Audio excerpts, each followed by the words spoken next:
नमस्कार, मैं हूं अनुराग चड्ढा। इनसाइड विद अनुराग में आपका स्वागत है। दोस्तों, पश्चिमी उत्तर प्रदेश की राजनीति में आरएलडी बीजेपी को एक ऐसा गहरा जख्म देने की तैयारी कर चुका है जिसकी टीस लंबे समय तक महसूस की जाएगी। और हैरानी की बात यह है कि इस नुकसान के लिए कोई बाहरी नहीं बल्कि बीजेपी के खुद के नेता जिम्मेदार हैं। दरअसल बीजेपी की अंदरूनी लीडरशिप ने जिस तरह से अपने ही कद्दावर जाट नेताओं को किनारे लगाया, जिस तरह पार्टी के भीतर बैठे कुछ लोगों ने ही जाट नेतृत्व को खत्म करने की मानो सुपारी ले ली हो, उसने पहले ही जाट वोट बैंक को पूरी तरह से आरएलडी की तरफ धकेल दिया है। जाट तो जयंत चौधरी के साथ जा चुका है, लेकिन अब इससे भी बड़ा खतरा है। अब जयंत की नजर उस वोट बैंक पर है जिसे बीजेपी अपनी पुश्तैनी जागीर समझती थी, और वो है त्यागी समाज।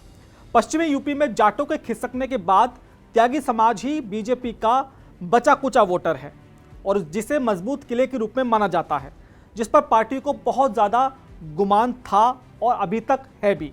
लेकिन अब आरएलडी उस किले को भी ढाने की तैयारी में है। खबर है कि जल्दी ही जेडीयू से अलग होकर केसी त्यागी आरएलडी का दामन थाम सकते हैं। अगर ऐसा हुआ तो यकीन मानिए पश्चिमी यूपी में बीजेपी के पैरों तले जमीन खिसक जाएगी। दोस्तों, भाजपा के जाट वोटरों को पूरी तरह से अपने खेमे में लामबंद करने के बाद अब जयंत चौधरी की नजर सूबे के त्यागी समाज पर है।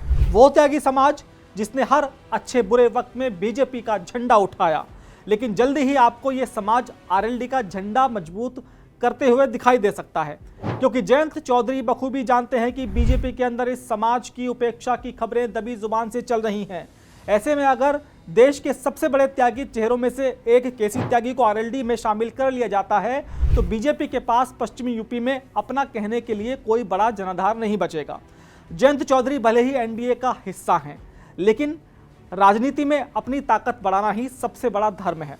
वो सुनियोजित तरीके से बीजेपी के कोर वोटर्स को अपने वोटर्स में तब्दील करने का काम कर रहे हैं, ताकि कल को उनकी बार्गेनिंग पावर और सियासी कद मजबूत हो सके। अब सवाल यह है कि आखिर केसी त्यागी जेडीयू क्यों छोड़ेंगे? वे तो नीतीश कुमार के सबसे करीबी और संकट मोचक माने जाते थे, तो फिर यह दरार कैसे आई? तो मैं आपको बता दूं कि हाल ही में केसी त्यागी ने प्रधानमंत्री नरेंद्र मोदी को एक चिट्ठी लिखी। मांग बहुत साफ थी कि बिहार के मुख्यमंत्री नीतीश कुमार को भारत रत्न दे दिया जाए। त्यागी का तर्क था कि जब चौधरी चरण सिंह और कर्पूरी ठाकुर को यह सम्मान मिल सकता है तो नीतीश कुमार भी इसके पूरे हकदार हैं। जिसके बाद जेडीयू का रुख इस प्रकरण पर बेहद चौंकाने वाला था। पार्टी के राष्ट्रीय प्रवक्ता राजीव रंजन ने मीडिया के सामने आकर जो कहा उसने सबको सन्न कर दिया।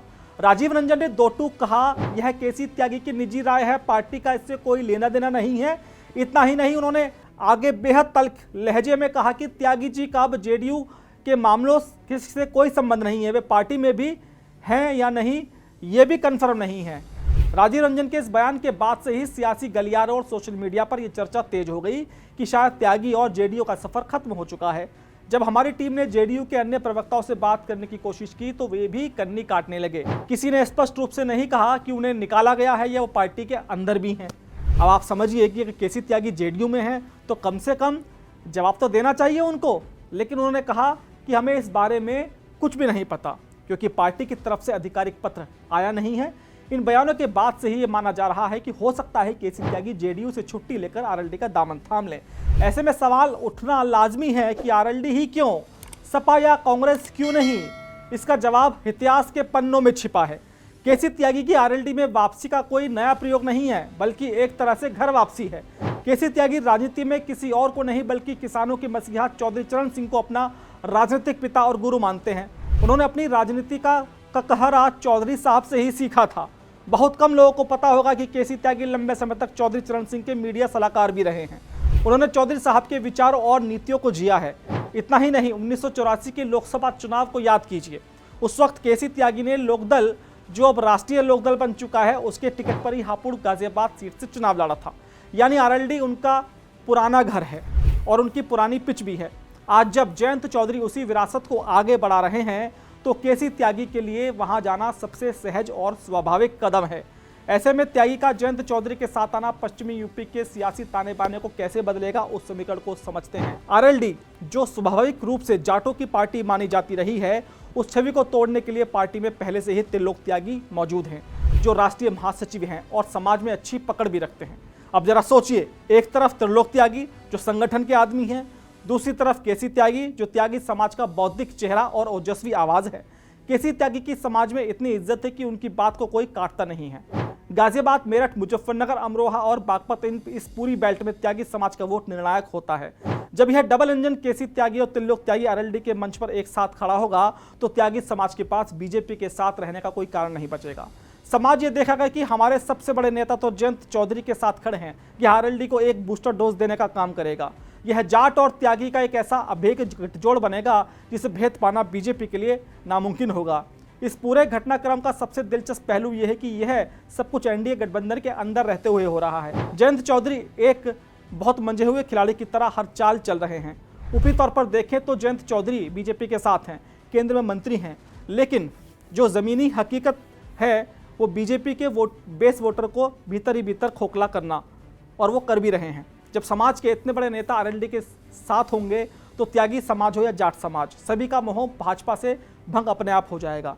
इसका सीधा असर बार्गेनिंग कैपेसिटी पर भी पड़ेगा। 2027 के विधानसभा चुनाव में या भविष्य के किसी भी चुनाव में जयंत चौधरी बीजेपी की आंखों में आंख डालकर बात करेंगे। वे कहेंगे कि पश्चिमी यूपी में आपकी लीडरशिप जीरो है, वोट मेरा है, नेता मेरे हैं, इसलिए सीटें भी मेरी शर्तों पर तय होंगी। बीजेपी की अंदरूनी लीडरशिप ने जो गलती जाट नेताओं को साइडलाइन करके की थी, अब वही गलती त्यागी समाज को नजरअंदाज करके दोहराई जा रही है।